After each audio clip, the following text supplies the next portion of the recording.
Hello everyone, good morning. Ngasigi blog city breakfast ki oina haujare. Breakfast se proper picharaga ichanupa thinba society ki gate phau chakke tawbani. In mapa su Europe ta chakhi banina ichanupi mathanta yum manungda tala panjalamaga lock tawsalamaga I thorok pani ichanupa se thin gaina. Real life or for Khajaba video. jam. Cloudy weather hoida tra. Macha. आज foggy नहीं हो रहा है, इतना clear हो रहा है. हाँ, Clean clean cloudy है.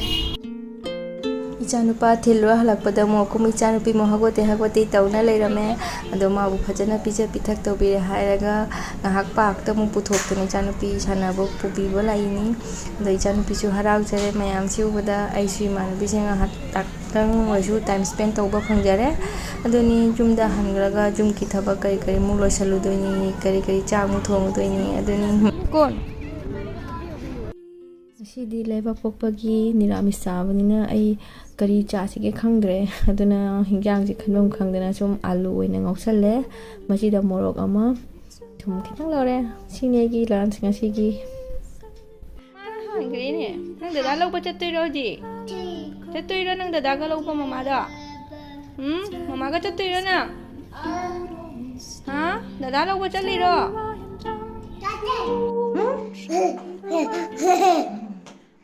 Dogi ni mana anu dogi lunch tauba lorakpada ichanupi gaiga ichanupa loba chalini hujik inthil gi pung 2:40 muk taradra magi school bus lak matamni do lakku lae magi bus e duni ichanupa lawra jumda mu halani don't believe so please stay when I demand you to go please say I am the one you will follow I tell you hope is gone if you don't stay I tell you I am done if you don't show me the way Makan kamu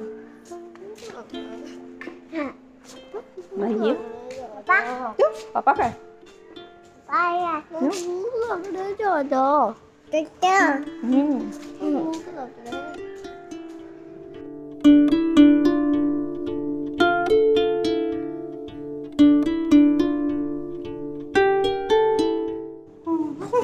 इचानुपादा इना थेमगा like ngahak takthokpire school ki homework mayam do dagi na ichanupa angani se puraga society da ngahak makhada park da hatang chawsena laini ado tailor da imanabi amaga su chakadaba leiba do ngahatang su makhada lai puja ma su lei adu su khoramusi haina lakpani angang sing chu ngahatang harawo ina